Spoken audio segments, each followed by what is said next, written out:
Item ಯಾವುದೇ ಇರಲಿ try ಮಾಡಿ ಆಚಿ ಚಿಕನ್ ಮಸಾಲಾ. ಸಿಎಂ ಸಿದ್ದರಾಮಯ್ಯನವರು ದಾಖಲೆಯ 17ನೇ ಬಜೆಟ್ ಮಂಡಿಸಿದ್ದಾರೆ. 3 ಗಂಟೆ 36 ನಿಮಿಷಗಳ ಕಾಲ ಸುದೀರ್ಘ ಭಾಷಣ ಮಾಡಿರುವ ಮುಖ್ಯಮಂತ್ರಿಗಳು ಯಾವ ಇಲಾಖೆಗೆ ಏನ್ ಕೊಡುಗೆ ನೀಡಿದ್ದಾರೆ ಅನ್ನೋದರ ಕುರಿತು ಹೈಲೈಟ್ಸ್ ನೋಡೋಣ ಬನ್ನಿ.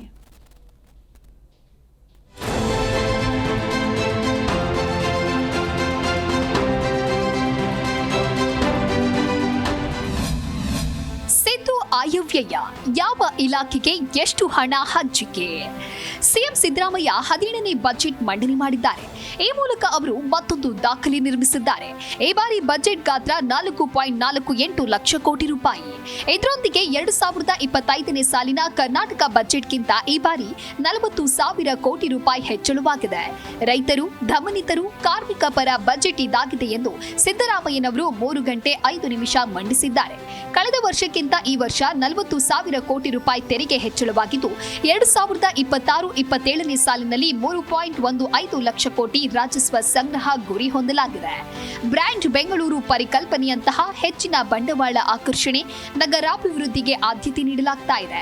ಇನ್ನು ನಾವು ಬೆಂಕಿಯನ್ನ ಬೆಳಕಾಗಿಸಿ ಮುಂದಿನ ಹೆಜ್ಜೆ ಇರಿಸಬೇಕಾಗಿದೆ ಎಂದು ಸಿದ್ದರಾಮಯ್ಯ ಅವರು ತಮ್ಮ ಬಜೆಟ್ ಭಾಷಣದಲ್ಲಿ ಹೇಳಿದ್ದಾರೆ.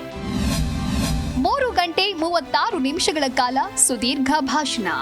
ಸಿಎಂ ಸಿದ್ದರಾಮಯ್ಯ ನಿರರ್ಗಳವಾಗಿ 3 ಗಂಟೆ 5 ಗಂಟೆಗಳ ಕಾಲ ಬಜೆಟ್ ಭಾಷಣ ಮಾಡಿದ್ರು. ನೀರು ಕುಡಿಯದೆ, ನಿಂತಲ್ಲಿಂದ ಕದಲದೆ ನಿರಂತರವಾಗಿ ಬಜೆಟ್ ಮಂಡಿಸಿದ್ರು. ಅವರಿಗೆ ಕಾಲು ನೋವು ಇರುವ ಕಾರಣ ಬಜೆಟ್ ಮಧ್ಯೆ ಕೆಲವರು ಕುಳಿತುಕೊಂಡು ಓದಿ ಎಂದು ಸಲಹೆ ನೀಡಿದ್ರು. ಆದರೆ ಸಿದ್ದರಾಮಯ್ಯ ಸಾಧ್ಯವಾದಷ್ಟು ನಿಂತುಕೊಂಡೇ ಓದುತ್ತೇನೆ, ಕಷ್ಟವಾದಾಗ ಕುಳಿತುಕೊಳ್ಳುತ್ತೇನೆ ಅಂತ ಎದ್ದು ನಿಂತುಕೊಂಡೇ ತಮ್ಮ ದಾಖಲೆಯ 17ನೇ ಬಜೆಟ್ ಮಂಡಿಸಿದ್ರು. ಯಾವ ಇಲಾಖೆಗೆ ಎಷ್ಟೆಷ್ಟು? ಶಿಕ್ಷಣ ಇಲಾಖೆ 47,224 ಕೋಟಿ ರೂಪಾಯಿ, ಮಹಿಳಾ ಮತ್ತು ಮಕ್ಕಳ ಕಲ್ಯಾಣ ಇಲಾಖೆ 34,929 ಕೋಟಿ, ಇಂಧನ ಇಲಾಖೆ 29,947 ಕೋಟಿ, ಗ್ರಾಮೀಣಾಭಿವೃದ್ಧಿ ಇಲಾಖೆ 26,559 ಕೋಟಿ ರೂಪಾಯಿ, ನೀರಾವರಿ ಇಲಾಖೆ 22,436 ಕೋಟಿ, ನಗರಾಭಿವೃದ್ಧಿ ಮತ್ತು ವಸತಿ ಇಲಾಖೆ 22,203 ಕೋಟಿ, ಒಳಾಡಳಿತ ಬಂದರು 23,100 ಕೋಟಿ, ಕಂದಾಯ ಇಲಾಖೆ 19,843 ಕೋಟಿ, ಸಮಾಜ ಕಲ್ಯಾಣ ಇಲಾಖೆ 18,612 ಕೋಟಿ, ಆರೋಗ್ಯ ಕುಟುಂಬ ಕಲ್ಯಾಣ 17,817 ಕೋಟಿ, ಲೋಕೋಪಯೋಗಿ ಇಲಾಖೆ 11,424 ಕೋಟಿ, ಕೃಷಿ ಮತ್ತು ತೋಟಗಾರಿಕೆ 8,373 ಕೋಟಿ, ಆಹಾರ ನಾಗರಿಕ ಸರಬರಾಜು 7,942 ಕೋಟಿ ರೂಪಾಯಿ, ಪಶು ಸಂಗೋಪನೆ 4,084 ಕೋಟಿ ರೂಪಾಯಿ. ಇನ್ನು ಈ ಬಾರಿಯ ಬಜೆಟ್ನ ಮುಖ್ಯಾಂಶಗಳನ್ನ ನೋಡುವುದಾದ್ರೆ, ಬಜೆಟ್ನ ಮುಖ್ಯಾಂಶಗಳು: ಸಮಗ್ರ ಅಭಿವೃದ್ಧಿಗೆ 11G ಮಾದರಿ ಆರ್ಥಿಕತೆ ಘೋಷಣೆ. ಪ್ರಸಕ್ತ ವರ್ಷದಲ್ಲಿ 56,432 ಉದ್ಯೋಗ ನೇಮಕಾತಿ. ರಾಜ್ಯದ ಗ್ರಾಮ ಪಂಚಾಯಿತಿಗಳಿಗೆ ಮಹಾತ್ಮ ಗಾಂಧಿ ಹೆಸರು.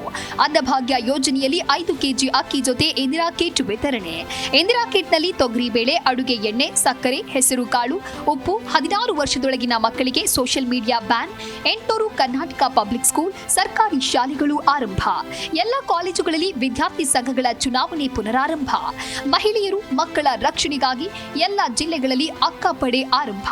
38 ಲಕ್ಷ ರೈತರಿಗೆ ಸಾಲ ನೀಡಲು 30,000 ಕೋಟಿ ಮೀಸಲು. ಒಟ್ಟಲ್ಲಿ 10 ಹಲವು ಘೋಷಣೆಗಳೊಂದಿಗೆ ಸರ್ವರ ಸಬಲೀಕರಣ, ಅವಕಾಶಗಳ ಅನಾವರಣ ಹಾಗೂ ನವ ಕರ್ನಾಟಕದ ನಿರ್ಮಾಣ ಎಂಬ ದೂರದೃಷ್ಟಿಯೊಂದಿಗೆ ಮುಖ್ಯಮಂತ್ರಿ ಸಿದ್ದರಾಮಯ್ಯನವರು 2026-27ನೇ ಸಾಲಿನ ರಾಜ್ಯ ಆಯವ್ಯಯವನ್ನ ಮಂಡಿಸಿದ್ದಾರೆ. Bureau report, G Kannada news.